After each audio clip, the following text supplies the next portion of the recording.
کسی لائق فائق لڑکے کو دیکھ کر اس کے ساتھ اس کا پلو باندھ دینا تھا نا۔ مجھے وہ بالکل بھی اچھی نہیں لگتی۔ میں بتا رہا ہوں آپ لوگوں کو، آپ مجھے مجبور کر رہے ہیں کہ میں یہ گھر چھوڑ کر چلا جاؤں، سمجھے آپ؟ کچھ دیر پہلے جو کچھ اس کے ساتھ ہوا تھا، ہاشم کا دماغ بالکل گھوم کر رہ چکا تھا۔ وہ پچھلے 3 مہینوں سے اپنے باپ کا آفس جوائن کر چکا تھا، لیکن جیسے ہی یہ خبر اس کو ملی تھی تو اس نے بس ضد پکڑ لی تھی کہ وہ بھی آفس میں جائے گی اور کام کرے گی۔ جب ہاشم وہاں پر کام کر سکتا ہے تو میں بھی کر سکتی ہوں، جبکہ وہ تو سمپل BA کر رہی تھی۔ بزنس میں سے کوئی دلچسپی نہیں تھی اور نہ ہی پڑھائی کا اسٹریس وہ لے سکتی تھی۔ گھر والوں نے تو صاف کہہ دیا تھا کہ ہاں بھائی، تمہیں کون سا کسی چیز کی کمی ہے یا ہم نے تم سے جاب کروانی ہے، جو تمہیں بہتر لگے وہی پڑھ لو، لیکن پریشان مت ہونا۔ ہاشم نے تو MBA کر رکھا تھا، چونکہ گھر میں سب کی وہ لاڈلی تھی، اس لیے اس کے والد نے بھی کہہ دیا تھا کہ ٹھیک ہے تم آفس آ جانا، ویسے بھی کمپیوٹر استعمال کرنا اور فائلز کی دیکھ ریکھ تو تمہیں آتی ہے۔ یہ پہلا پروجیکٹ تھا جو ہاشم کے تایا اور چچا نے اس کے سپرد کر رکھا تھا اور کہا تھا کہ تم جی جان سے اس پر محنت کرو، اسی سے ہمیں تمہاری قابلیت کا اندازہ ہوگا۔ اور وہ اپنے باپ اور چچا کو امپریس کرنے کے لیے ایڑی چوٹی کا زور لگا رہا تھا۔ مگر میٹنگ سے عین آدھا گھنٹہ پہلے جب اس نے وہ فائل منگوائی تھی تو فائل دینے کے لیے اس کے پاس آئی تھی، جس کے دونوں ہاتھ آئل سے لپٹے تھے اور فائل بھی اس نے باہر سے آئلی کر دی تھی۔ ہاشم نے جب فائل کی یہ حالت دیکھی اور ساتھ ہی سموسوں کی خوشبو بھی اس کے کیبن میں پھیلی تو وہ غصے سے اسے دیکھنے لگا، کہنے لگا کہ تمہاری خالہ جی کا گھر ہے کیا؟ کھانے پینے کے لیے یہاں پر آئی ہو؟ یہ کیا فائل کی حالت کر دی ہے تم نے؟ سب سے پہلے تو اپنے ہاتھ صاف کرو اور پھر اس فائل کو صاف کرو۔ پتہ نہیں جاہل کہیں کی کہاں سے اڑ کر آ گئی ہے یہاں پر۔ رجا بھی جی بھر کر ڈھیٹ تھی، فوراً انگلی دکھا کر کہنے لگی، اے مسٹر، حد میں رہ کر بات کرو۔ یہ تو میں اس لیے تمہاری عزت کر رہی ہوں کہ باہر موجود امپلائیز کے سامنے تمہیں ذلیل نہ کر دوں، ورنہ کیا عزت رہ جائے گی تمہاری اس آفس میں؟ 2 کوڑی کی بھی نہیں رہے گی۔ کر دیتی ہوں صاف، اتنی جو تمہیں مرچیں لگ رہی ہیں۔ اس نے ٹیشو سے پہلے تو اپنے ہاتھ صاف کیے تھے اور پھر فائل کو بھی صاف کر دیا تھا، لیکن میٹنگ روم میں جب کلائنٹس کے سامنے اس نے پریزنٹیشن پیش کرنا شروع کی تو اسے زور کا جھٹکا لگا تھا، کیونکہ جو پریزنٹیشن فائل تیار کی گئی تھی بیچ میں کچھ پیجز موجود ہی نہیں تھے۔ وہ ٹھیک سے پروجیکٹ کو واضح نہیں کر پا رہا تھا، جس کی وجہ سے کروڑوں کا پروجیکٹ ان کے ہاتھ سے جا چکا تھا۔ وہ اپنے والد اور چچا کو صفائیاں پیش کرتا رہ گیا کہ اس نے دن رات ایک کر کے یہ فائل تیار کی تھی، اس میں سب کچھ تھا، لیکن پتہ نہیں میری پریزنٹیشن اور ساری ڈیٹیلز کہاں چلی گئی۔ وہ جو اپنا سر فخر سے بلند کروانا چاہتا تھا، اتنی محنت کر چکا تھا، اپنے باپ اور چچا کی باتیں سن کر بالکل ہی پریشان ہو کر رہ گیا۔ مگر چونکہ یہ فائل رجا ہی اس کے کیبن میں لے کر آئی تھی، وہ فائل لے جا کر رجا کے کیبن میں گیا۔ کام کاج کی تو وہ تھی نہیں، لیکن بڑے مزے سے بیٹھ کر سارا دن آفس میں کبھی کافی آرڈر کر رہی ہوتی تو کبھی پیزا۔ سارا دن اس کا کھاتے پیتے ہی گزر جایا کرتا تھا اور امپلائیز پر روب جھاڑتی رہتی تھی۔ جیسے ہی ہاشم اس کے کیبن میں آیا تو اس کے تن من میں آگ لگ چکی تھی، کیونکہ سامنے ٹیبل پر اسے آئل سے بھرے پیج نظر آ رہے تھے۔ یہ وہی 2 بہت ہی اہم فائل کے پیج تھے جس میں ساری ڈیٹیلز موجود تھی، اور وہ محترمہ ان پر سموسے رکھ کر کھا چکی تھی۔ ہاشم نے جب اپنی محنت کو یوں سموسوں کی نظر ہوتے دیکھا تو اس کا دماغ گھوم چکا تھا۔ چلا کر کہنے لگا، یہ کیا کیا ہے تم نے؟ میری ساری محنت کا ستیہ ناش کر دیا تم نے۔ کیا تم میں عقل نہیں ہے؟ چھوٹی بچی ہو تم؟ میری امپورٹنٹ فائل سے پیج نکال کر تم یوں سموسے کھا رہی ہو؟ مجھے کتنی انسلٹ محسوس ہوئی ہے۔ اتنا بڑا پروجیکٹ ہمارے ہاتھ میں آتے آتے چلا گیا اور تمہیں ذرا بھی احساس ہے تم نے ہمارا کتنا لاس کروایا؟ وہ ابھی بھی برگر کا آخری بائٹ لیتی ہوئی انگلیاں چاٹ کر فوراً کھڑی ہوئی اور اپنے کوٹ کو کندھوں سے ٹھیک کر کے کہنے لگی، کیوں؟ کیا بچوں کی طرح ایک ایک لفظ فائل سے پڑھ کر سنانا تھا؟ زبانی یاد کر لیتے؟ یا ابھی بھی رٹے بازی کی عادت نہیں گئی تمہاری؟ آئندہ سے آواز نیچی رکھ کے بات کرنا۔ اس کمپنی کے اونر کی لاڈلی چہیتی بیٹی اور بھتیجی سے بات کر رہے ہو تم۔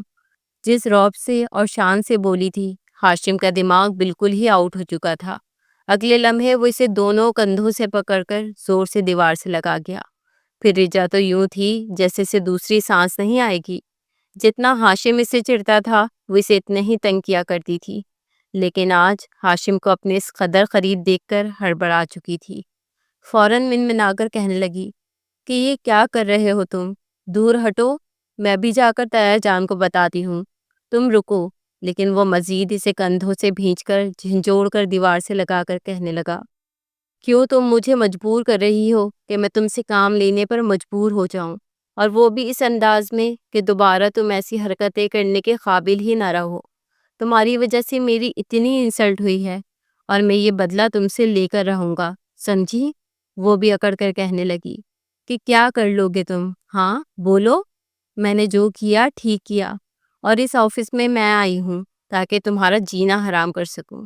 میرا پسندیدہ مشغلہ ہے کہ میں دن رات تمہیں ستاؤں، اتنا ستاؤں کہ تم خود ہی میری زندگی سے دور چلے جاؤ، کیونکہ تم جیسے ڈفر سے میں بالکل بھی شادی نہیں کرنا چاہتی۔ وہ خود بھی یہی چاہتا تھا، لیکن آج جب اس نے رجا کے منہ سے اپنے لیے یہ الفاظ سنے تو مرد کی انا جاگ چکی تھی۔ اگلے پل اس نے وہ کیا جو رجا کے وہم و گمان میں بھی نہیں تھا۔ وہ اسے کمر سے کھینچ کر اپنے قریب کر کے اور ایک ہاتھ سے اس کی تھوڑی پکڑ کر زور سے اس کے لبوں کو اپنے لبوں میں قید کر چکا تھا۔ رجا کا سانس اکڑنے لگا۔ اس نے پوری قوت لگا کر سینے سے دھکا دے کر ہاشم کو پیچھے کیا تھا اور پھر ایک زناٹے دھار تھپڑ اس کے منہ پر مار چکی تھی۔ کہنے لگی، یہ کیسی گندی حرکت کر رہے ہو تم؟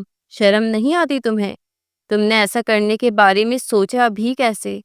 ہاشم کو بھی شاید اپنی غلطی کا احساس ہو چکا تھا۔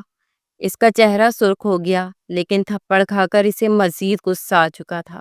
وہ غصے سے کہنے لگی کہ میں بھی جا کر بتاتی ہوں۔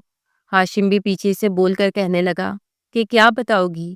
یہ بتاؤ گی کہ ہاشم نے مجھے پکڑ کر کمر میں ہاتھ ڈال کر مجھے کس کی ہے؟ کیسی بے شرم لڑکی ہو! اپنے منگیتر کے ساتھ اس حسین رومانس کو اپنے تایا اور باپ کو بتاؤ گی؟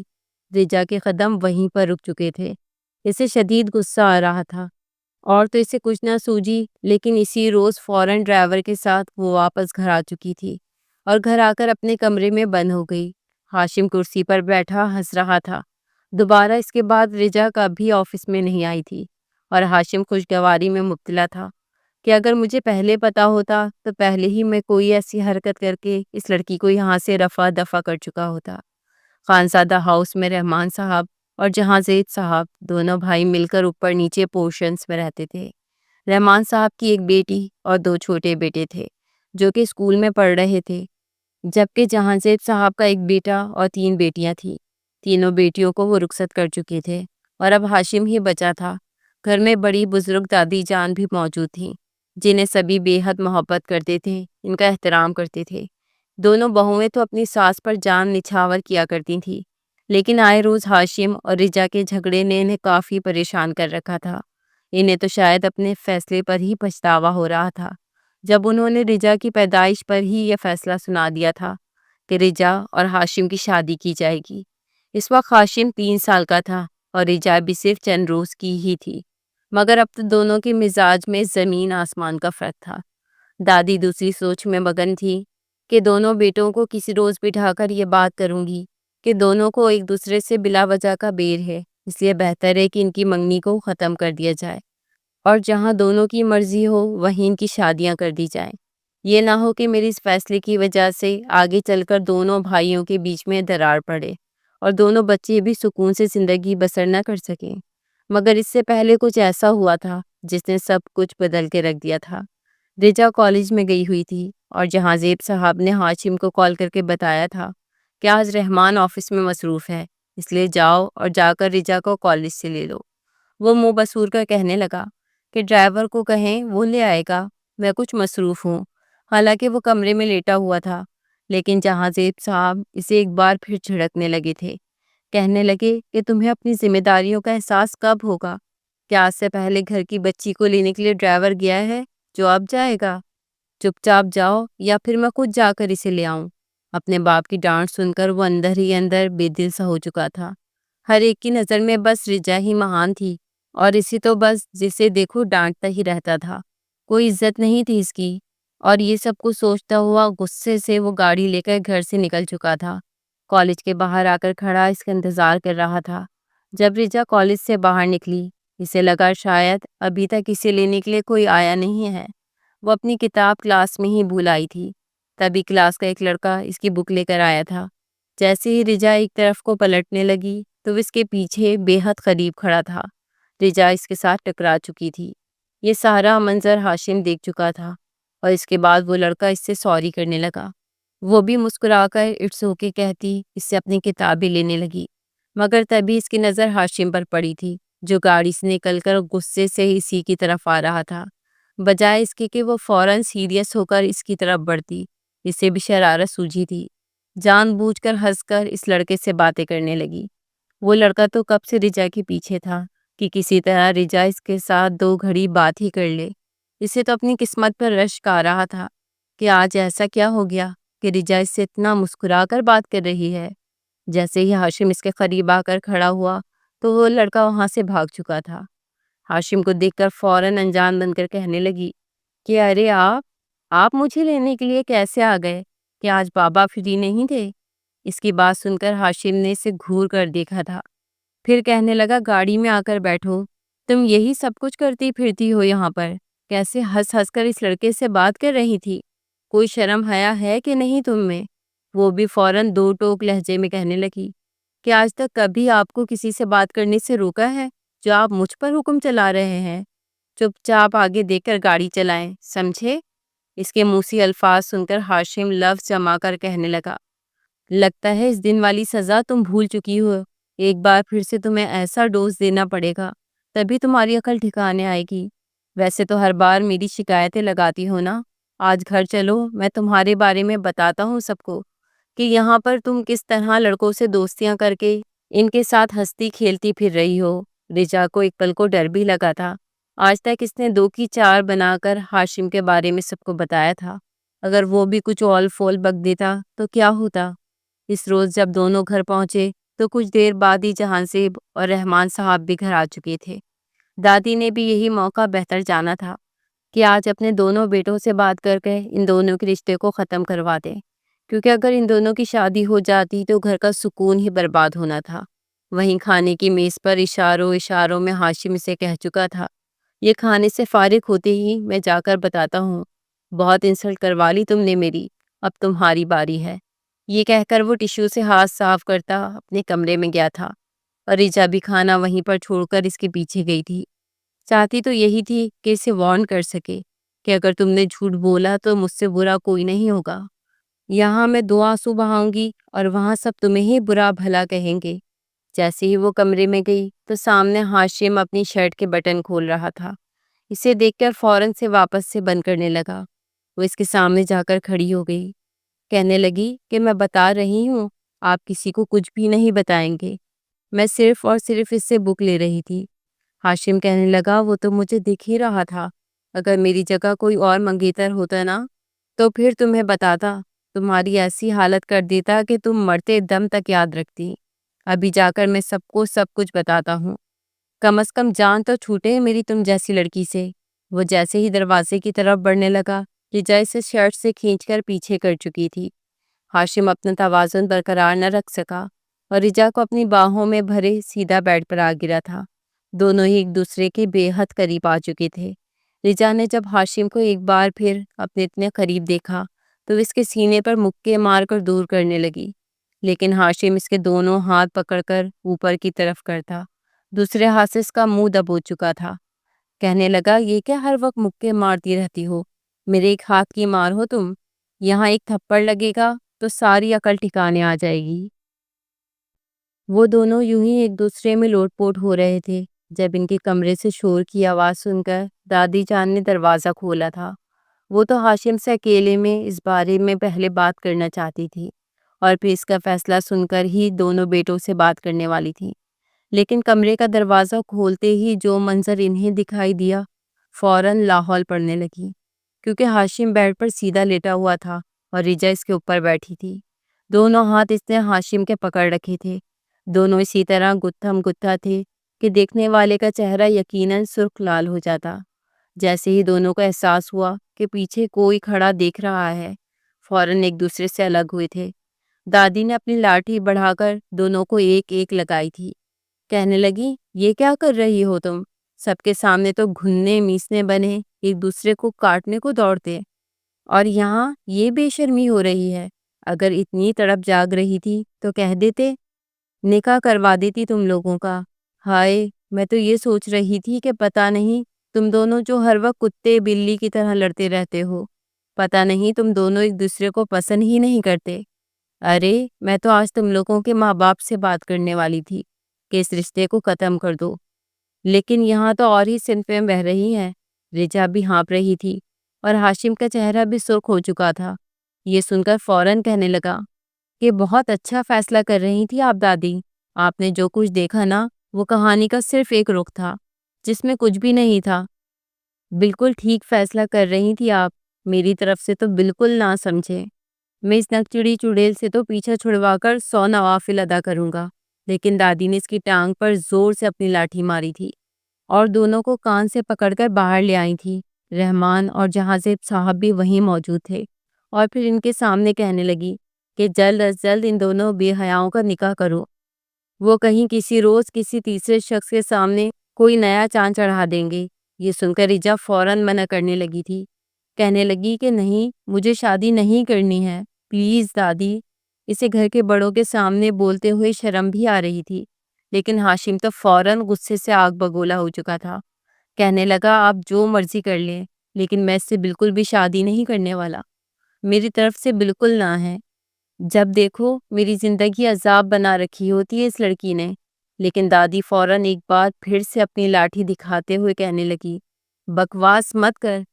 کچھ دیر پہلے جو کچھ میں دیکھ کر آئی ہوں تم دونوں کے بیچ، ویسا کوئی ایک دوسرے سے نفرت کرنے والا نہیں کرتا۔ میرا منہ اپنے باپ کے سامنے نہ ہی کھلواؤ تو اچھا ہے۔ جس حالت میں تم دونوں کو دیکھ چکی ہوں، اب تمہاری اور رجا کی شادی ہوگی، سمجھے؟ اس سے پہلے کہ رجا کچھ بولتی، فوراً سے جہاں زیب صاحب کہنے لگے کہ تم گھر کی بچی کے لیے انکار کر رہے ہو؟ بتاؤ کیا ہے تمہارے دل میں؟ کیا باہر کی کسی لڑکی نے تمہیں پھنسا رکھا ہے؟ وجہ کیا ہے جو تم یوں انکار کر رہے ہو؟ اگر تم نے رجا سے شادی نہ کی تو یاد رکھنا، میں تمہیں جائیداد سے آگ کر دوں گا۔ تمہارا بینک بیلنس، کریڈٹ کارڈ سب کچھ بلاک ہو جائیں گے اور تمہیں دھکے مار کر اس گھر سے نکال دیا جائے گا۔ رجا جو ابھی منہ کھولنے والی تھی فوراً خاموش ہو گئی، جبکہ ہاشم اپنے باپ اور دادی کا منہ دیکھتا رہ چکا تھا۔ کہنے لگا آپ ایسا کیسے کر سکتے ہیں؟ میں آپ کا بیٹا ہوں، آپ کا خون ہوں، بھلا زبردستی آپ مجھ پر کیسے اپنا حکم تھوپ سکتے ہیں؟ لیکن جہاں زیب صاحب کہنے لگے کہ میں فیصلہ سنا چکا ہوں، اگر تمہیں اعتراض ہے تو سب کچھ چھوڑو اور ہمارے اس گھر سے دفع ہو جاؤ۔ ہاشم کو بھی چپ لگ چکی تھی، کیونکہ جس طرح وہ عیاشیوں کا عادی ہو چکا تھا، ہفتے میں 1,00,000 1,50,000 تو وہ یوں ہی اپنے دوستوں کے ساتھ کبھی شاپنگ کرتے، کبھی کھاتے پیتے اور کبھی گھومتے پھرتے گزار دیا کرتا تھا۔ یہ سب کچھ اس کے باپ کے بل پر ہی تھا۔ کم از کم وہ اتنی آسانی سے یہ ساری عیاشیاں چھوڑنا نہیں چاہتا تھا، مجبوراً اسے چپ ہی سادھنی پڑی تھی۔ جبکہ رچا تو شکر ادا کر رہی تھی کہ اگر وہ ہاشم سے پہلے منہ کھول دیتی تو نہ جانے گھر والے اس کی بھی پاکٹ منی کہیں بند ہی نہ کر دیتے۔ مجبوراً اسے شادی کے لیے ماننا ہی پڑا تھا، کیونکہ اس کے علاوہ اور کوئی چارہ نہیں تھا۔ گھر میں دونوں کی شادیوں کی تیاریاں شروع ہو چکی تھیں، لیکن نہ تو ہاشم خوش تھا اور نہ ہی رجا۔ اتنا تو رجا کو بھی پتا تھا کہ باقی سب گھر والوں کے ہوتے ہوئے ہاشم اس کے ساتھ کوئی غلط رویہ نہیں رکھ سکتا۔ وہیں ہاشم کو دن بدن رجا سے مسلسل چڑ ہونے لگی تھی۔ رجا بھی اسے چڑھانے کے لیے کبھی ہنس رہی ہوتی تو کبھی کوئی نہ کوئی ایسا طنز کر دیتی کہ ہاشم پہلو بدل کر رہ جاتا۔ شادی سے پہلے ہی وہ کہنے لگا کہ میں رجا سے شادی تو کر رہا ہوں، لیکن شادی کے بعد اسے اپنی پڑھائی چھوڑنی ہوگی۔ مجھے بالکل بھی یہ بات قبول نہیں ہے کہ میری بیوی شادی کے بعد بھی جا کر پڑھے۔ اسے گھر رہ کر گھر کی ذمہ داریاں سنبھالنی ہوگی، میرے حقوق پورے کرنے ہوں گے، نہ کہ جینس اور شرٹ پہن کر یہ وہاں پر غیر لڑکوں کے ساتھ بیٹھ کر پڑھائیاں کرے گی۔ وہ تو بڑی گردن اکڑا کر اپنے باپ اور ماں کے سامنے یہ بات کر رہا تھا، لیکن ساتھ ہی بیٹھے ہوئے جہاں زیب صاحب نے رکھ کے تھپڑ اس کے منہ پہ مارا تھا۔ کہنے لگے تم میرے بیٹے ہو نا؟ یا شاید ہسپتال میں نرس نے ادلا بدلی کر دی تھی؟ اتنی چھوٹی سوچ کب سے ہو گئی تمہاری؟ یہ مت بھولو کہ رجا کے ساتھ اس کا باپ اور اس کا تایا موجود ہے۔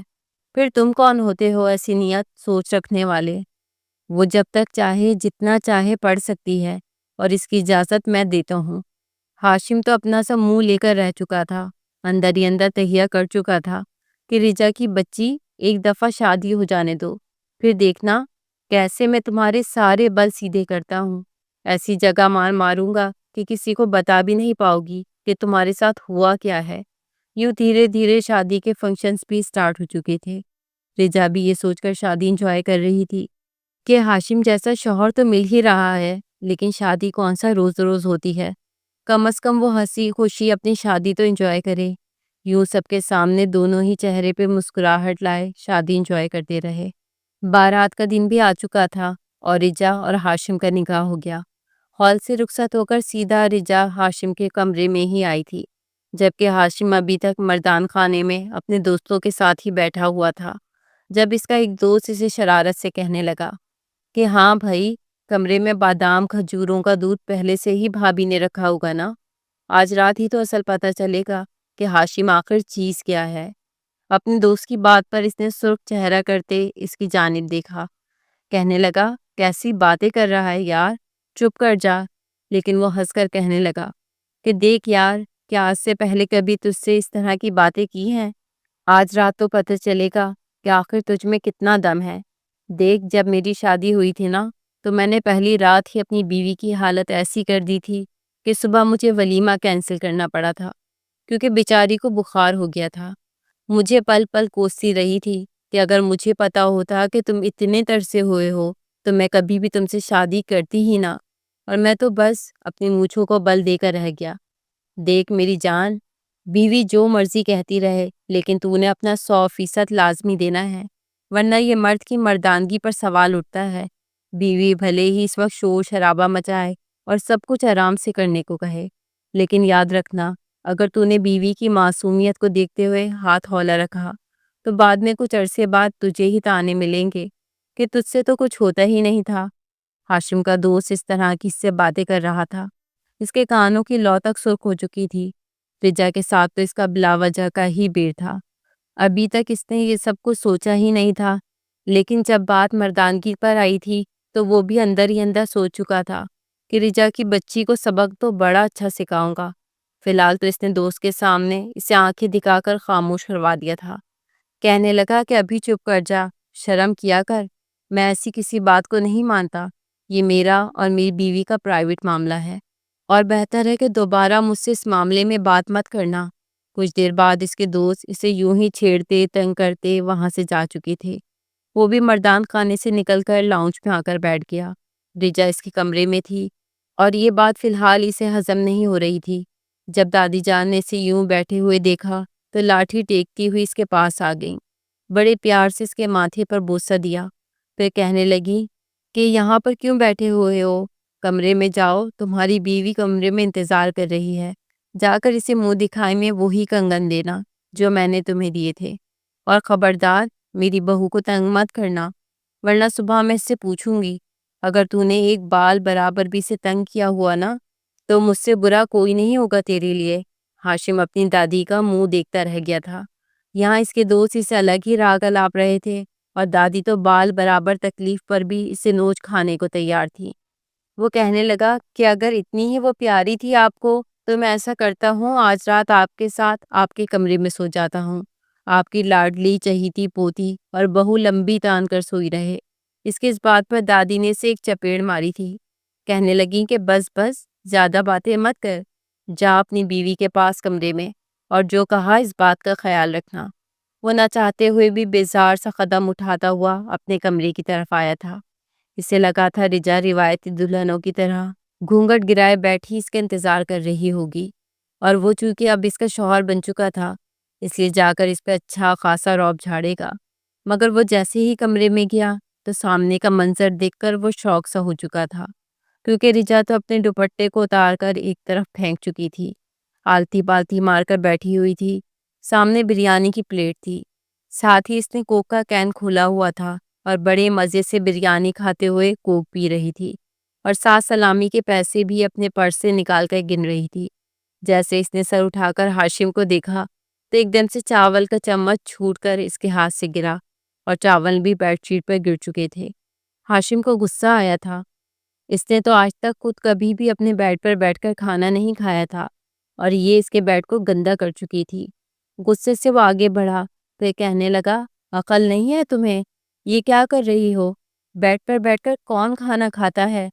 اٹھو یہاں سے۔ یہ کیا ہر چیز کو بھی بکھیرا پڑا ہے بیڈ پر؟ یہ مت بھولو یہ میرا کمرہ ہے، تمہارا نہیں۔ اگر اس طرح کی حرکتیں کرنی ہے تو ابھی کے ابھی نکلو میرے کمرے سے اور جا کر اپنے کمرے میں کرو جو کرنا ہے۔ رجا بڑے مزے سے پرسکون انداز میں اسے دیکھ کر اپنی انگلیاں چاٹتے ہوئے کہنے لگی، سوچ لو، میں نے اگر اس کمرے سے اپنا ایک قدم باہر نکالا تو مجھے تو کوئی کچھ نہیں کہے گا، لیکن تمہارے ساتھ جو ہوگا وہ تم بہتر جانتے ہو۔ وہ اس کا پورا پورا فائدہ اٹھا رہی تھی اور ہاشم بس کڑ کر رہ گیا۔ اپنی جیب سے منہ دکھائے کہ کنگن اس نے بیڈ پر پٹکے تھے، کہنے لگا، یہ لو، دادی نے دیے ہیں، پہن لینا، اور یہ مت سمجھنا کہ تمہارے اس حسن کو دیکھ کر میں مرا جا رہا ہوں، یا آج رات تمہارے ساتھ میں کسی بھی قسم کا کوئی تعلق قائم کروں گا۔ تم میری بیوی ہو کر بھی ہمیشہ کنواری رہو گی، ایسے ہی زندگی گزارو گی۔ میں ایک انچ بھی تمہارے قریب نہیں آنے والا۔ مزہ تو تب آئے گا جب خاندان والے کہیں گے، ابھی تک پیگننٹ کیوں نہیں ہوئی؟ کب ہمیں بچے کی خوشی سناؤ گی؟ اور میں ان سب کو یہی کہوں گا کہ اس میں ہی کوئی بڑا فالٹ ہے، نقص ہے، تبھی تو ابھی تک آپ لوگوں کو کوئی خوشی نہیں سنا پائی۔ ہاشم کندھے اچکاتا یہ کہتا صوفے پر بیٹھ چکا تھا، اور رجا ابھی بھی مزے سے بریانی کھاتی اس کی بات پہ کہکے لگا کر ہنس چکی تھی۔ کہنے لگی، کیا بھکاری نظر آ رہی ہوں میں تمہیں جو پھینک کر جا رہے ہو یہ کنگن؟ جس عزت اور آرام سے دادی نے تمہیں دیے ہیں نا، اس عزت سے آ کر میرے ہاتھ پہ پہناؤ، ورنہ میں ابھی جا کر دادی کو بتاؤں گی کہ یہ میرے ساتھ ایسا رویہ رکھ رہا ہے۔ آ کر میرے ہاتھ میں پہناؤ گی تو ہی لوں گی، ورنہ صبح ولیمے پر سب کو جواب دیتے رہنا۔ ہاشم اس وقت بالکل بے بس محسوس کر رہا تھا، لیکن وہ بھی صحیح موقع کے انتظار میں تھا۔ اٹھ کر اس کے سامنے آیا اور اس کے نازک سے ہاتھ کو پکڑا۔ پہلی بار وہ اسے یوں اس انداز میں چھو رہا تھا، وہ بھی شادی کے بعد۔ دل میں ایک ہلچل سی مچی تھی، ایک عجیب سا سرور وجود میں گردش کرنے لگا تھا، لیکن اگلے ہی پل اس نے خود کو قابو میں رکھا اور وہ کنگن اس کے ہاتھ میں پہنانے کے بعد اس کے نرم ملائم ہاتھ کو پکڑ کر اس پہ انگوٹھا پھیرنے لگا۔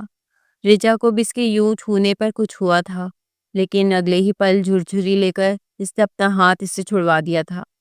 کہنے لگی کہ یہ کیا کر رہے ہو؟ شرم نہیں آتی؟ ہٹو اب یہاں سے، مجھے جا کر چینج کرنے دو۔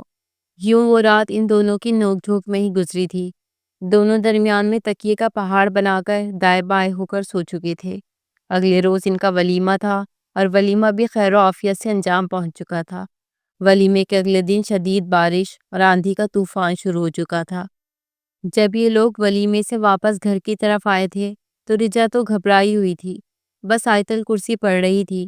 بار بار بادل گرجنے پر وہ ہاشم کی طرف بڑھتی کہ اس کا بازو پکڑ لے، کیونکہ دونوں اس وقت گاڑی میں اکیلے تھے اور باقی سب دوسری گاڑیوں میں آ رہے تھے، لیکن پھر وہ خود میں ہی سمٹ کر بیٹھ جاتی۔ بہرحال وہ وقت بھی گزر گیا تھا اور اس کے بعد شادی کو چند روز ہی گزرے تھے جب دادی جان کہنے لگی کہ ارے بھائی، آج کل کے لڑکے لڑکیاں تو شادی کے اگلے دن ہی ہنی مون پر چلے جاتے ہیں۔ دیکھو تو موسم بھی اچھا ہے، گرمی بھی کافی ہٹ چکی ہے، تم دونوں کب ہنی مون پر جا رہے ہو؟ ہاشم نے اس بات پر اپنی دادی کو گھور کر دیکھا تھا، پھر کہنے لگا، آپ دنیا کی واحد دادی ہوں گی جو اتنے ماڈرن خیالات کی مالک ہیں، ورنہ باقیوں کی تو بڈھی دادیاں ماتھے پہ بل ڈال کر تخت پر بیٹھ جاتی ہیں اور آتے جاتے 100 کیڑے نکالتی رہتی ہیں، لیکن ہم سے زیادہ تو آپ کو جلدی ہے ہمیں ہنی مون پر بھیجنے کی۔ دادی اگلے ہی پل ہنس کر کہنے لگی، ہاں تو اور کیا کروں، میں پرانے خیالات والی دادی تھوڑی ہوں، بس مجھے تو جلد از جلد اپنا پڑپوتا پڑپوتی اپنی گود میں کھلانا ہے، اس لیے کہہ رہی ہوں کہ جاؤ ہنی مون پر، لیکن خبردار جب واپس آؤ تو خوشخبری ساتھ لانا۔ ہاشم کا چہرہ سرخ ہوا تھا، اس بات کا جواب ان دونوں کے پاس ہی نہیں تھا، بلکہ دادی کی بات پر وہ دونوں شرما جایا کرتے تھے۔ اگلے ہی پل رجا کہنے لگی، میں بھی کافی عرصے سے گھومنے نہیں گئی اور بس میں تو مری جاؤں گی۔ ہاشم فوراً انکار کرنے لگا، کہ موسم نہیں دیکھ رہی تم؟ یہاں اس لاہور میں یہ حال ہے تو مری میں تو کسی بھی وقت طوفان آ جائے گا، ویسے بھی اب برف باری کا موسم ہونے والا ہے، رچا کہنے لگی، ہاں تو اچھا ہے نا، میں نے تو ابھی تک برف باری نہیں دیکھی، اس بار مری جاؤں گی تو برف باری دیکھوں گی، بڑا مزہ آئے گا، بس مجھے تو مری ہی جانا ہے۔ یوں ہمیشہ کی طرح رچا کی بات ہی مانی گئی تھی، اور وہ بھی سر جھکا کر کہنے لگا کہ ٹھیک ہے، مری لے کر چلوں گا۔ 2-3 بار لاشعوری طور پر جب ہاشم نے اسے چھونے کی یا قریب آنے کی کوشش کی تھی تو رچا کافی ڈر چکی تھی۔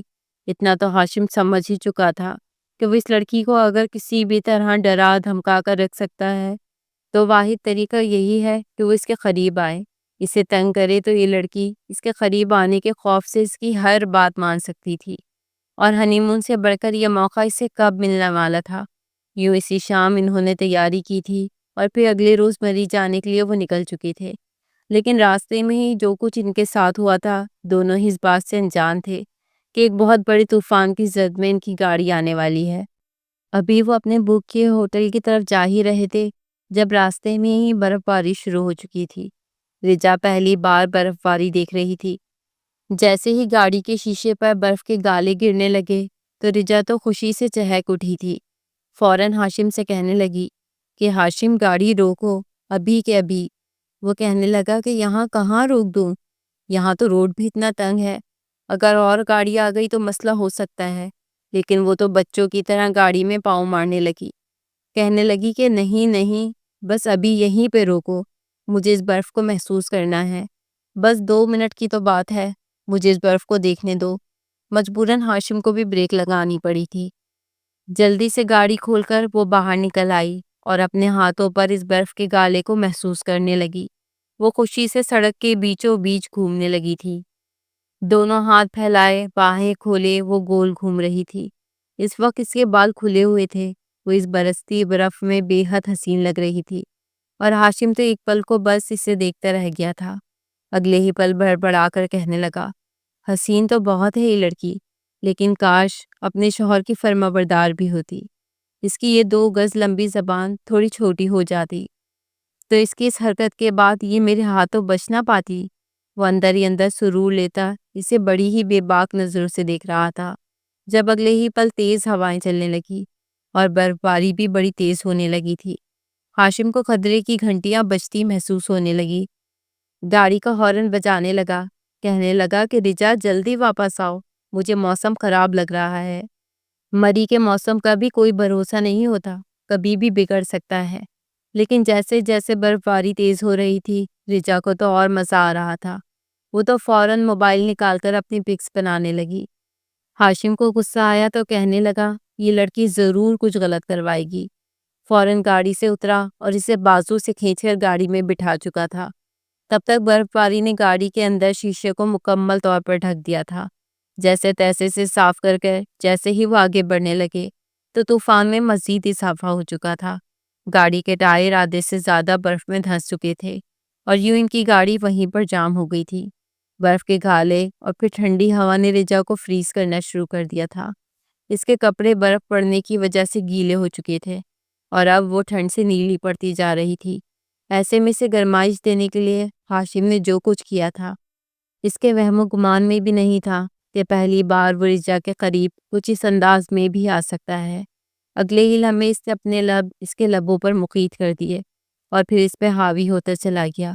رچا کو جیسے ہی تھوڑی گرمائش محسوس ہوئی تو اگلے ہی پل وہ اسے خود سے دور ہٹانے لگی، کہنے لگی کہ دور ہٹو پلیز، یہ کیا کر رہے ہو تم، شرم نہیں آتی، میں بھی دادی کو بتاؤں گی۔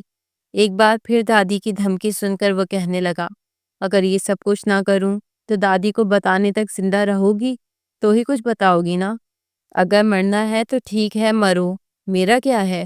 وہ اٹھ کر بیٹھ چکا تھا، لیکن رچا کو جیسے ہی ایک دم پھر سے بے تحاشا ٹھنڈ لگنے لگی تو وہ اسے کمر سے پکڑ کر اپنے اوپر گرا چکی تھی۔ کپ کپاتے ہوئے لبوں سے وہ اسے یہی کہنا چاہتی تھی کہ پلیز مجھے بچا لو، لیکن بس آنکھوں سے اشارہ ہی کر پائی، اور ہاشم تو جیسے اسی اشارے کے انتظار میں تھا۔ وہ دونوں وہیں پر یکجان دو غالب ہو چکے تھے۔ رچا کے وجود میں حرارت آ چکی تھی، مگر وجود میں اٹھنے والی درد کی ٹیسیں اور اسے چین نہیں لینے دے پا رہی تھی۔ اسے باہوں میں بھر کر ہاشم اب اس سے الگ ہو چکا تھا۔ باہر طوفان بھی کچھ رک چکا تھا تبھی کچھ مقامی لوگوں نے جب اس پھنسی ہوئی گاڑی کو دیکھا تو وہ ان کی مدد کرنے کے لیے گاڑی کی طرف بڑھے تھے۔ ایک شخص نے جب گاڑی کی کھڑکیوں سے برف ہٹانا شروع کی تو جلدی سے رجا نے خود کو سمیٹ کر ٹھیک کیا تھا۔ ہاشم نے تو شکر کے کلمات ادا کیے تھے کہ یہاں پر کوئی ہیلپ کرنے کے لیے آ گیا، اور ان لوگوں کی مدد سے ہی وہ گاڑی اس برف باری سے نکال پائے تھے اور وہ اس ہوٹل تک پہنچے تھے۔ ہوٹل میں پہنچتے ہی سب سے پہلے تو وہ فریش ہو کر باہر نکلی تھی، جبکہ ہاشم اس سے پہلے ہی فریش ہو کر اب ہیٹر آن کیے بیٹھا تھا۔ رچا پہلے سے قدرے بہتر محسوس کر رہی تھی، لیکن جو کچھ دیر پہلے گاڑی میں ہو چکا تھا اس کے وجود میں درد کی ٹیسیں اٹھ رہی تھی۔ اگلے ہی لمحے اس نے غصے سے ہاشم کو دیکھا، جو بڑے پرسکون انداز میں اپنے خیالوں میں گم بیٹھا تھا۔ کہنے لگی، یہ سارا تمہارا پلان تھا نا؟ مجھے سب پتا ہے۔ تم پہلے ہی مقامی لوگوں کو بلا کر گاڑی وہاں سے نکلوا سکتے تھے نا، لیکن صرف اور صرف میرے ساتھ یہ سب کچھ کرنے کے لیے تم نے یہ سارا پلان بنایا کہ گاڑی برف میں پھنس چکی ہے۔ تم ایسی حرکت بھی کر سکتے ہو، مجھے اندازہ نہیں تھا۔ ہاشم نے جب اس کی یہ الفاظ سنے تو اگلے ہی پل اٹھا اور اسے بازو سے جھنجھوڑ کر اپنے سامنے کر لیا۔ کہنے لگا، او ہیلو، مور کی طرح ناچنے کا شوق وہ بھی برف باری میں تمہیں پڑا ہوا تھا۔ میں نے اتنی آوازیں دی تھیں تمہیں کہ آ جاؤ، لیکن نہیں، یہاں تو محترمہ نے ناگن ڈانس کرنا تھا برف میں۔ اب خبردار جو الزام لگایا مجھ پر، تو ویسے بھی بیوی ہو تم میری، سمجھی نا؟ اور بیوی کا کام یہ ہوتا ہے اپنے شوہر کو تسکین پہنچانا۔ میں نے جو کیا کچھ غلط نہیں کیا، خود ہی مجھے کالر سے پکڑ پکڑ کر خود پہ گرا رہی تھی کہ پلیز ہاشم میری مدد کر دو، مجھے حرارت دے دو۔ اب خبردار جو میرے سامنے چو چرا کرنے کی کوشش کی تو، ورنہ اس وقت تو تم پر ترس کھا کر تھوڑا رحم کر لیا تھا، لیکن اب کی بار ایک بار بھی لحاظ نہیں کروں گا۔ ہاشم بھی سے آڑے ہاتھوں لے چکا تھا اور رجا تو شرم کے مارے چہرہ سرخ لال کر چکی تھی۔ فوراً اپنا بازو اس سے چھڑا کر پیچھے ہوئی۔ یہاں پر تو دادی بھی نہیں تھی، گھر کا کوئی فرد بھی نہیں تھا جس کی دھمکی دے کر وہ ہاشم کو روک سکتی، اور یہی بات ہاشم نے اس سے کی تھی کہ اگر اب میرے ساتھ کسی بھی طرح کی چالاکی کی، جو مجھ پر رعب جھاڑنے کی کوشش کی، تو یاد رکھنا یہاں پر کوئی بھی تمہیں مجھ سے بچانے والا موجود نہیں ہے۔ یہیں پر چھوڑ کر چلا گیا، واپس آنے کا راستہ بھی نہیں پتا تمہیں۔ اس کی بات سن کر رجا تو چپ سی ہو چکی تھی۔ اگلے روز موسم قدرے بہتر تھا اور برف باری بھی کافی ہو چکی تھی۔ دونوں گھومنے پھرنے کے لیے نکل چکے تھے، لیکن رجا کے دل میں ہونے والے اس واقعے کے بعد ہاشم کے لیے جذبات جاگنے لگے تھے۔ وہ اس سے محبت کرنے لگی تھی، یہ شاید پہلے سے ہی کرتی تھی، لیکن اس احساس اب ہوا تھا۔ لیکن ہاشم ٹھہرا وہی بد مزاج سا کھڑوس جس کے ماتھے پہ بل سیدھے ہی نہیں ہو رہے تھے۔ ذرا ذرا سی بات پر وہ صرف کاٹ کھانے کو دوڑ رہا تھا، اور رجا تنگ آ کر وہ کہنے لگی کہ ہاشم دیکھو، میں یہاں پر تمہارے ساتھ انجوائے کرنے کے لیے آئی ہوں، نہ کہ تمہاری باتیں سننے کے لیے۔ اب بس بھی کر دو، میں تمہارے ساتھ آرام سے بات کر رہی ہوں اور تم مجھے بچھو کی طرح ڈنگ مارنے پر تلے ہوئے ہو۔ ہاشم اس کی بات سن کر کہنے لگا کہ مجھے تمہارے ساتھ گھومنے پھرنے کا کوئی شوق نہیں ہے، سمجھی؟ یہ مت بھولو کہ تمہارے ساتھ میری شادی صرف اور صرف اس لیے تاکہ مجھے جائیداد سے آنکھ نہ کیا جا سکے، مجھ سے میرا بینک بیلنس نہ چھینا جا سکے۔ اس سے زیادہ میں کچھ نہیں جانتا، تمہیں ہی شوق تھا مری گھومنے کا، سو گھومو۔ رجا نے جب اس کے الفاظ سنے تو اسے کافی برا لگا تھا، آنکھوں میں آنسو بھی آئے تھے۔ اس نے اپنا رویہ بھی تو ہاشم کے ساتھ کافی برا رکھا ہوا تھا۔ بھلا خود کیسے یہ امید کر سکتی تھی کہ ہاشم بھی اس سے محبت کرے گا جیسے وہ اس کے لیے محسوس کرنے لگی تھی؟ مگر وہ سوچ چکی تھی کہ بس جو بھی ہو جائے، کسی بھی طرح وہ ہاشم کے دل میں اپنے لیے جذبات کو جان کر رہے گی، تاکہ پتہ تو چلے ہاشم مجھ سے محبت کرتا بھی ہے یا نہیں۔ بے شک مجھے اس سے محبت ہی ہے۔ ابھی وہ دونوں ریسٹورنٹ میں بیٹھے کھانا کھانے کے بعد کافی پی رہے تھے جب کسی نے اپنا ہاتھ آ کر رجا کے کندھے پر رکھا۔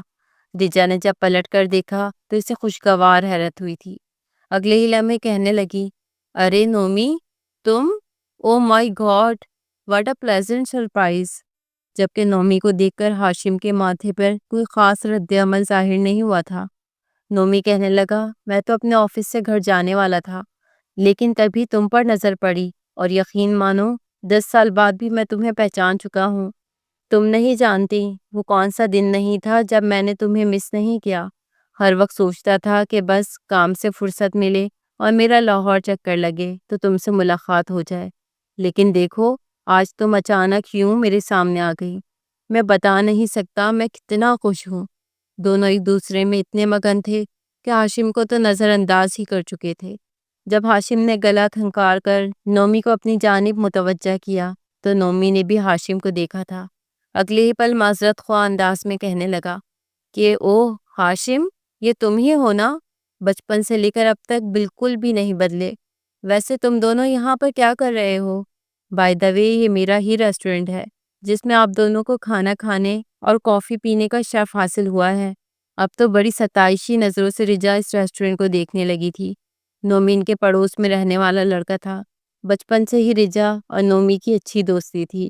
دونوں کی پیدائش بھی ایک ہی دن ہوئی تھی اور بچپن سے ان کا جوڑ بھی کافی اچھا تھا، لیکن پھر نعمان کے والد لاہور سے مری شفٹ ہو گئے اور تبھی سے نومی یہیں پر رہنے لگا تھا اور یہیں پر پڑھائی کے بعد اپنا ریسٹورنٹ بھی شروع کر چکا تھا، جو کہ مری کے مہنگے ترین ریسٹورنٹ اور ہوٹلز میں سے ایک مانا جاتا تھا۔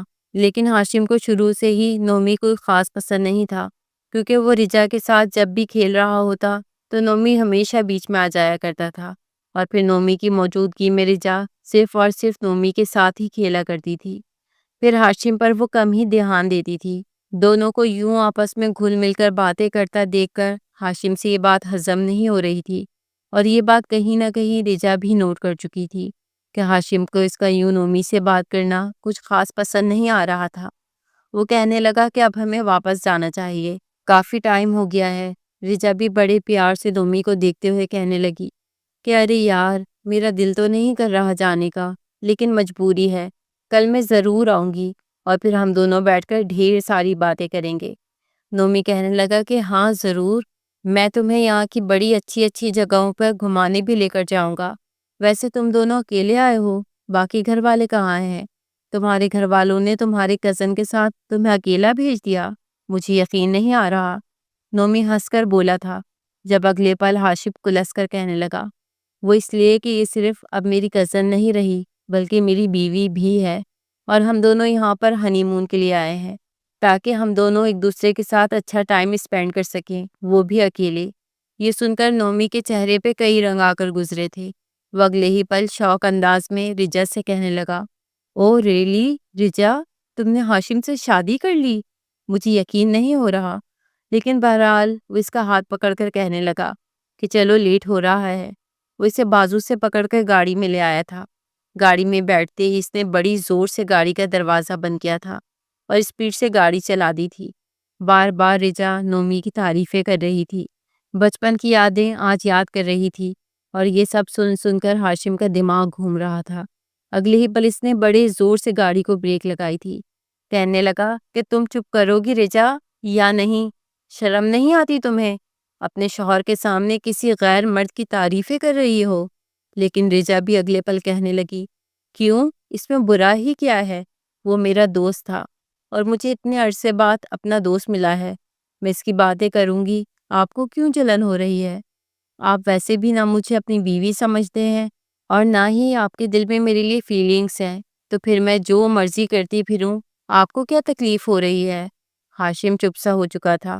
اسے بالکل بھی اچھا نہیں لگ رہا تھا اس کے منہ سے کسی غیر مرد کا نام سننا۔ وہ کہنے لگا کہ بے شک مجھے تمہارے ساتھ کوئی محبت نہیں ہے، لیکن شوہر ہوں اور کوئی بغیرت نہیں جو تمہارے منہ سے کسی غیر مرد کی تعریفیں سنوں گا۔ اب اگر تم نے اس نومی سے ملنے کی کوشش کی یا اس سے کوئی بات کی تو مجھ سے برا کوئی نہیں ہوگا تمہارے لیے، سمجھی تم میری جان؟ رجا اندر ہی اندر مسکرا رہی تھی، کہنے لگی کہ اچھا، پھر مان کیوں نہیں لیتے کہ آپ کو مجھ سے محبت ہے؟ کیونکہ جب تک محبت نہ ہو تب تک انسان کو جلن نہیں ہوتی۔ وہ تب تک ہوٹل میں پہنچ چکے تھے۔ کمرے میں آتے ہی ہاشم کہنے لگا کہ ایسا بالکل بھی نہیں ہے، مجھے تم جیسی بدتمیز لڑکی سے ہرگز محبت نہیں ہو سکتی۔ تم بس میرے سر زبردستی تھوپ دی گئی ہو، اس سے زیادہ اور کچھ بھی نہیں ہے۔ رجا چپ ہو چکی تھی، لیکن اگلی صبح حیرت انہیں تب ہوئی جب نومی اس ریسٹورنٹ میں سیدھا ان سے ملنے کے لیے پہنچ چکا تھا اور ساتھ ہی خوبصورت پھولوں کا بوکے بھی لے کر آیا تھا۔ رجا کے تو چہرے پر مسکراہٹ آ گئی تھی، اگلے پل کہنے لگی کہ تھینک گاڈ تم آ گئے، ورنہ ہاشم تو بس جب سے مجھے یہاں پر لے کر آیا ہے میں بور ہی ہو رہی ہوں۔ کاش یہ بھی تمہاری طرح مجھے گفٹ دیتا، میری خوشیوں کا خیال رکھتا، لیکن یہ تو بچپن سے ہی ایسا ہے، پھیکا، کھڑوس اور بور کر دینے والا۔ نومی اس کی بات پر ہنس پڑا تھا اور پھر دونوں کو اپنے ساتھ لیے وہ مری کی مختلف جگہوں پر آیا تھا۔ ہاشم کو ایک عجیب سی کمی محسوس ہو رہی تھی۔ وہ بھی رجا سے بے تحاشا محبت کرتا تھا، اور جن سے محبت کی جائے انہیں یوں کسی سے ہنس کر بات کرتے دیکھنا آسان نہیں ہوتا۔ جیسے ہی کچھ لینے کے لیے نومی وہاں سے گیا تو اگلے ہی پل وہ رجا کو بازو سے کھینچ کر اپنی گاڑی کی طرف لے آیا تھا اور گاڑی کی پچھلی سیٹ پر پٹک کر گاڑی کو لاک کر گیا۔ رجا اس افتاد کے لیے تیار نہیں تھی۔ کہنے لگی یہ کیا کر رہے ہو ہاشم، ابھی نومی آ جائے گا، لیکن وہ اس کا جبڑا دبا کر کہنے لگا بھاڑ میں گیا Navami, shut up, you shut up, شرم نہیں آتی تمہیں، یہ کیا کر رہی ہو تم؟ محبت کرتا ہوں میں تم سے، اور تم مجھے اپنے شوہر کو چھوڑ کر اس کے ساتھ باتیں کر رہی ہو، ہنس رہی ہو۔ اس سب پر صرف اور صرف میرا حق ہے، سمجھی، کسی اور کا نہیں۔ تمہیں یہ بات سمجھ نہیں آتی؟ رجا اسے دیکھے جا رہی تھی، جو اس پہ گرا ایک ہاتھ اس کی گردن اور کمر پر رکھے اپنا رعب جھاڑ رہا تھا۔ وہ تو اسے دیکھتی چلی گئی، پھر کہنے لگی اچھا، کیا کہا آپ نے؟ آپ کو محبت ہے مجھ سے؟ سچ کہہ رہے ہیں آپ؟ ہاشم اگلے ہی پل کہنے لگا کہ ہاں ہے، تو آئندہ میں تمہیں میرے علاوہ کسی سے بھی ہنس کر بات کرتا نہ دیکھوں، ورنہ اس کا تو جو حال کروں گا سو کروں گا۔ میں نے تمہاری آنکھیں بھی نکال کر تمہارے ہاتھ پر رکھنی ہے، اور تمہاری زبان بھی فرائی کر کے تمہیں ہی کھلا دوں گا۔ رجا اس کی بات پر ہنس پڑی تھی۔ اگلے پل اس کی ہنسی قہقہ میں بدل گئی۔ ہاشم اسے دیکھے جا رہا تھا، پھر اپنے دونوں بازو اس کے گلے میں حائل کر کے اگلے ہی لمحے بڑی شدت سے اس کے لبوں پر اپنے لمس چھوڑ گئی تھی۔ ہاشم کو بالکل بھی اندازہ نہیں تھا کہ وہ کچھ ایسا بھی کر سکتی ہے۔ اس کے لبوں پر اپنا لمس چھوڑ کر مسکرا کر کہنے لگی تو پھر کہہ کیوں نہیں دیتے کہ مجھ سے محبت کرتے ہو؟ ہر وقت اکڑ دکھاتے رہتے ہو، میں یہی تو کہلوانا چاہتی تھی، اور دیکھو میں اپنے پلان میں کامیاب ہو گئی۔ ہاشم نے جب یہ سنا تو وہ کچھ دیر تو اسے یوں ہی دیکھتا رہا، اور اگلے ہی لمحے اسے مزید اپنی باہوں میں جکڑ کر سیدھا خود اسے اپنی گود میں بٹھا گیا، اور پھر اپنے دانت اس کی گردن میں کاٹ چکا تھا۔ وہ ایسے ہنستے ہوئے ہلکی دبی دبی آواز میں چلاتے ہوئے دور کر رہی تھی کہ ہاشم پلیز ایسا مت کرو، مجھے کچھ کچھ ہو رہا ہے۔ اس کی اس حرکت سے گاڑی بھی ہل رہی تھی، اور باہر سے گزرنے والے لوگ تو اس ہلتی ہوئی گاڑی کو بڑی عجیب ہی نظروں سے دیکھ رہے تھے۔ ہاشم کہنے لگا اچھا تو یہ سارا پلان تھا تمہارا، رجا کی بچی، اب تم میرے ہاتھوں سے نہیں بچنے والی۔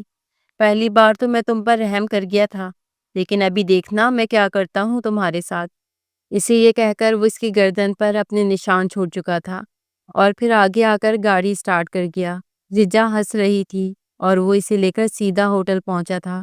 کمرے میں آتے ہی وہ کمرے کو لاک کر گیا تھا اور اس پر حاوی بھی ہونے لگا تھا۔ رجا کو تو جوتے اتارنے کا بھی موقع نہیں ملا تھا۔ وہ تو ہاشم کے اس جنونی انداز کو دیکھ کر حیران ہو چکی تھی۔ اس کے بعد انہوں نے یہ 10 دن مری اور آس پاس کے علاقوں میں گھوم پھر کر خوب انجوائے کیے تھے، اور پھر ہنسی خوشی دونوں واپس لاہور پہنچے تھے۔ دونوں بچوں کے چہرے پہ خوشی اور اطمینان دیکھ کر دادی تو شکر کے کلمات ادا کر کے رہ گئی، کیونکہ ان کا پلان کام کر گیا تھا۔